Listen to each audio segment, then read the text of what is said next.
Welcome back to Morning Express. Focusing is now on your health. And I mean, many of us do not like going to hospitals for fear of the unknown. What if, the doctor gives you a positive diagnosis on whatever it is you're afraid of? But in studio this morning, we have Dr. Edna Ngari, who understands those of us who do not like going to hospital and offers alternative means of, healthcare, of medical access. Thank you so much for joining us, Dr. Edna. Right. So, I mean, let's begin with where you began, this whole process. I understand that 8 years ago, you survived cancer. Yes, actually, is it 8 years? Maybe I can say 10. 10 years ago. Right. 10 or 12 years ago. Talk to us about that experience. So I was in medical school and I was diagnosed with cancer. And so, the doctors tell you, you have to stop school, finish your chemo first, but I couldn't hear any of that. So I decided, let me just continue doing my studies. And I didn't even put my mind on the fact that I had cancer, on the fact that I had to go for chemo every other 2 weeks. So I just kept on going. I kept on going, kept on doing my things. But then during that process, when you go through chemo, there are so many side effects you get. So much tiredness, muscle weakness, you're nauseated, you're not able to concentrate well. So I met with this lady.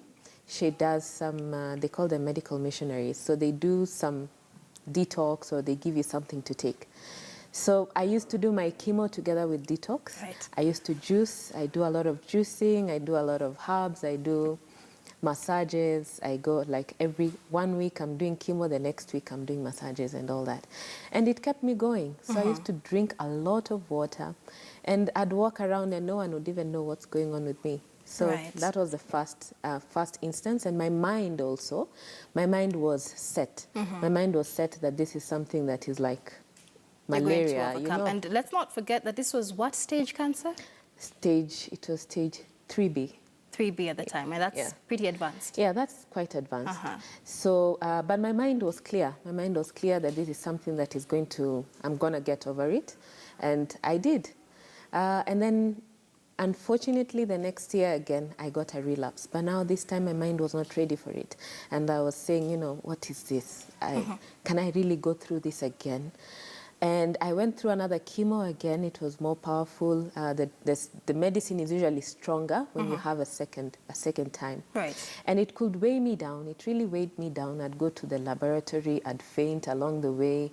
And, some doctors just told my mom, take her, let her have a good time first, let her not read, give her a good rest. Once I had that, I said, no. Now I have to. They're sort of dismissing you to and have I said, no, what final days. Exactly. And I said, no. This is not me again. So my mind again changed. And I overcame it again. So we went to India, came back, and now I'm free. But then once I came out of that, I decided, there is the mind is the most powerful tool that you can ever have. Whether you have a flu, whether you have a cold, whether you're preventing yourself from getting one, whether you're having diabetes or pressure or cancer, whatever it is, the mind is the most powerful tool and it's your first medicine. Leave alone these things that we give you and prescribe for you. And then secondly, you can have prescription drugs, which is a good thing, but conventional medicine, for me, the way I took it and with my experience, is very good for settling things, emergencies, like we have to settle your fever today and now. There's no natural medicine for that. Right. But then also there's another part of medicine that we shun away from as medical doctors, and that is natural medicine. Natural medicine now becomes what we call alternative medicine or complementary medicine. Right. The juicing, the kind of fruits you take for what particular disease, the kind of herbs you take. Herbs here, I mean ginger. Ginger is a herb. Right. I mean things like turmeric. I mean something, things that are being used in your ordinary day life, but you really don't know what they're supposed to do. Right. And we'll demystify the fact that these are